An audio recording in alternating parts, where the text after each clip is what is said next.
Nakalaya na ang nasa mahigit 1,000 individual na biktima umano ng scam hub sa Myanmar. Kabilang na ang 66 na Pinoy.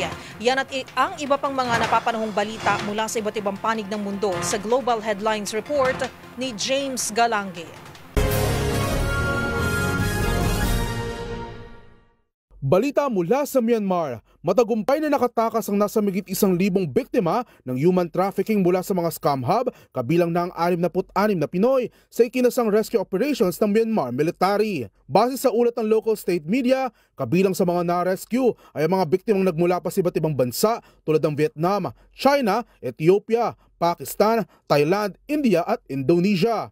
Ayon sa mga otoridad, kasalukuyang isinasa ilalim sa investigasyon ang mga na-rescue upang matukoy kung sila nga ba ituloy ng mga biktima o kung kasapi rin sa mga illegal na aktibidad.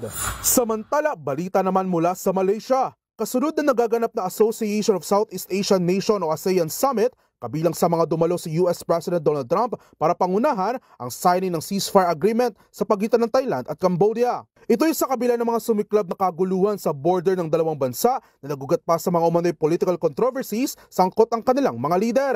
Ngunit ngayon, umaasa si Trump na magkakaroon na ng kapayapaan at uhupan na ang digmaan sa pagitan ng dalawang bansa. Dahil dito, binigyan mismo ng Cambodia si Trump ng sarili nitong bersyon ng Nobel Peace Prize bilang pasasalamat.